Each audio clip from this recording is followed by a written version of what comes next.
Bonjour à tous. Donc aujourd'hui on se retrouve pour faire un gâteau vegan. Donc souvent dans les gâteaux vegan, pour remplacer les œufs, on utilise une banane. Et pour ceux qui n'aiment pas la banane comme Lucille, franchement ça passe bien parce qu'on ne sent pas trop. Oui, ça va. Vu que le chocolat est assez fort, c'est 70%, ça prend le dessus quand même pas mal. Donc du coup on va faire ça, il est rapide, franchement c'est voilà, le gâteau au chocolat classique mais hyper rapide, et puis en fonction des ingrédients que vous choisissez, donc on le détaillera quand on le mettra, vous pouvez faire un truc qui vous tient plus ou moins au corps, et voilà, donc c'est parti. Oui, et si vous n'aimez pas la banane, vraiment pas du tout, vous pourrez remplacer avec de la compote de pommes aussi. Donc là en fait tout bêtement vous commencez par écraser la banane, et puis ce qui est bien c'est d'en prendre une assez mûre.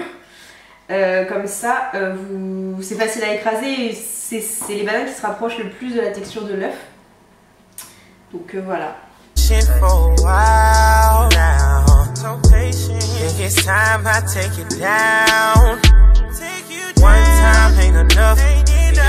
Là, vous voyez en fait ça commence à être gluant, et donc ça rappelle plutôt bien l'œuf. Donc en fait c'est pour ça qu'on utilise souvent les bananes. On a choisi un chocolat noir pâtissier. On a pris du 70% pour que ça ait plus le goût de chocolat que de banane. Et dans la recette, c'est conseillé de prendre 175 grammes. Donc notre tablette, elle en fait 200. Donc on va enlever une barre, on va la mettre sur le côté, on va pas l'utiliser, ou on va la manger peut-être. Alors donc du coup le chocolat, faites attention quand vous le faites fondre de le faire fondre à feu doux et mélangez-le bien avec de l'eau et touillez-le très régulièrement, sinon il va prendre au fond et il va cramer concrètement. Voilà. Du coup on va rajouter un petit peu d'eau.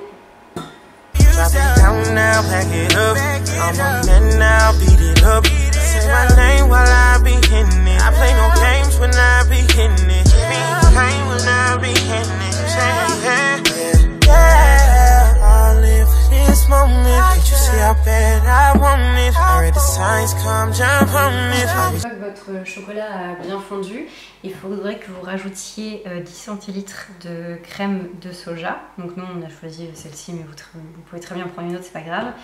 Et 20 centilitres de lait végétal. Donc nous on a pris du soja vanillé, mais après si vous préférez un autre lait végétal, il n'y a pas de souci, vous pouvez le remplacer avec ce que vous préférez.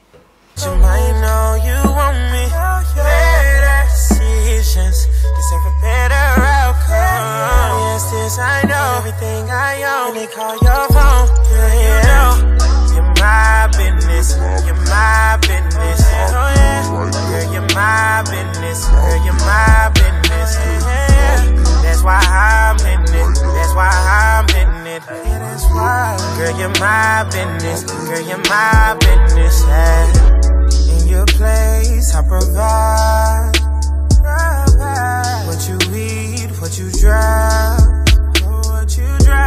no, I'm down for your commitment. Donc pendant qu'on est en train de préparer tous les ingrédients, donc on va faire d'un côté le sec et puis tout ce qui est banane, chocolat, lait et tout à côté. Il faut faire chauffer le four à 150 degrés.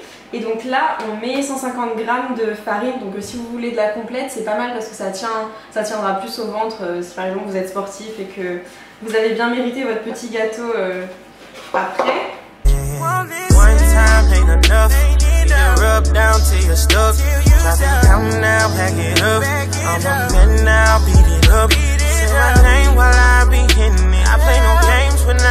On met 120 grammes de sucre, alors vous pouvez prendre celui que vous voulez. Moi vous savez que j'aime particulièrement le sucre de coco parce que l'indice glycémique est plus faible. Donc c'est toujours intéressant quand on essaie de faire gaffe à la glycémie. Donc du coup 120 grammes, je le sens pas du tout. Et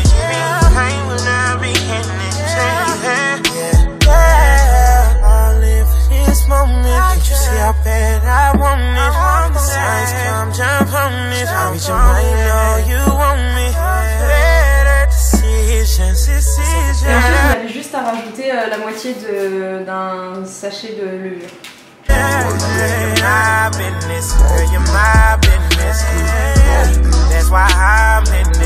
Donc ensuite vous avez juste à mélanger les ingrédients liquides et les ingrédients secs.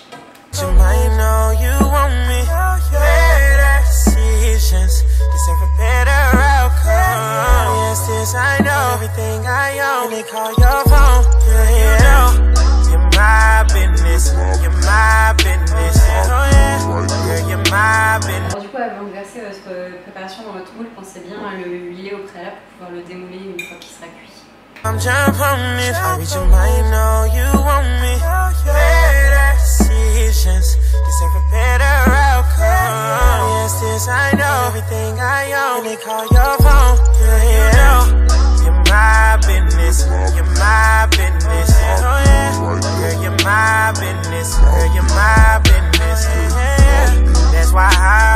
Une fois que votre préparation est prête, vous allez juste à l'enfourner pendant à peu près 20 à 30 minutes en faisant attention à la cuisson. Et vous pouvez le faire cuire à 150 degrés, toujours pareil. Vous supportez tout à fait le goût de la banane, franchement avec le sucre de coco c'est un gâteau qui est relativement diète, donc faites-vous plaisir et puis on espère que ça vous aura plu. Bon appétit!